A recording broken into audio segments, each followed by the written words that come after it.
Hi, this is Andrea Takagi with another lesson on law. So, now that we know that Australia is a constitutional democracy and we know our rights and freedoms to lobby and advocate to Parliament directly on legal matters that we're concerned about. And now that we know our common law human rights stemming from a natural law jurisprudence, we can now think about how law is made and of course then where to access those laws. So I did a previous video specifically on how law is made. Just a quick summary again: first, second, third readings are found on the parliamentary website. For example, if it's a WA legislation, go to wa.gov.au, and those are really important in relation to the debates on the legislation themselves from the member who introduced the bill and then of course from the opposition as well. If it is federal legislation, it's aph.gov.au. First, second, third readings gives you an understanding of why the law was introduced. The explanatory memorandum is also very important and it goes into the legal reasoning, human rights justifications, and why this law needs to exist and how it benefits us as a society. Then you have, once the bill goes through first, second, third readings, receives royal assent, it's now actually an act. It's no longer a bill. So then it gets transformed into a different database. So it's a legislation.gov.au website or Austly. So those are two really important websites you can access law in and also do your Google search on particular legislation you're looking for. You can either do a subject matter search, or of course, if you know the title, name of the law, just watch out for the jurisdiction. Always look out for that. Is it WA, South Australia, Tassie, New South Wales, or is it federal, CTH, Commonwealth? So search your legislation in the right jurisdiction. And also be careful of the date. Have amendments been made to these laws? Are you reading the most recent law? So those are some ways you can access legislation. Now, in relation to reading law, of course, within the legislation itself, the contents page is really important for you to navigate through what particular area of that particular act you're looking at. Often, the first few sections of any act goes through definitions of words, key definitions, and these are really imperative to understand in the context of this particular legislation. So go to the definitions, figure out what keywords you're looking for and looking at.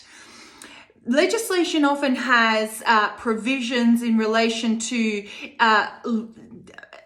for example, with notes, explanatory notes, there are particular legislation that refers to the act that you're reading. So there are often cross-referencing that's referred to. Within each section, yes, you can read one section in and of themselves and it should be understood. But with all legislation, one section is used to interpret another section within that law and often cross-reference with other laws. That's why law gets so complicated.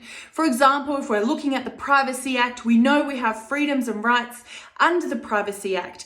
But then there are measures that exist particularly at the moment that supersede that Privacy Act and those freedoms of rights we have there. So that's when law gets really complicated, not only to read, but also to navigate.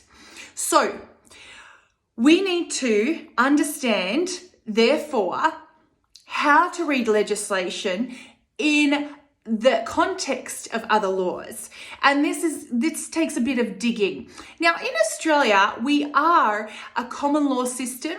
And within this common law system, it means that international law and international human rights covenants and precedent is not necessarily directly and immediately applicable to our laws, such as in other jurisdictions. In fact, in Australia, these international human rights charters and conventions and declarations need to be written within the domestic legislation for them to be applicable. So this means that if, For example, International Covenant of Civil and Political Rights is not specifically introduced into our domestic laws. It doesn't necessarily apply immediately. So there are sometimes impediments and barriers to that. Now, we can overcome this by what we call a soft law approach in international human rights law. And soft law includes references to these charters and declarations in, for example, case law, judgments, or in specific matters that are heard, and then the international law is considered as a point of reference. So alongside reading legislation, case law, and judgments in cases that have come before several jurisdictional courts to interpret that particular law is very important. So now you know you have these rights not only to access these laws, you have a mechanism to be able to read them and the context within which to find them. And of course, interpretation is always subject to the facts that you're looking at within your case. So there's a quick overview. I'll talk to you more about how we can read legislation a little bit later. Thanks.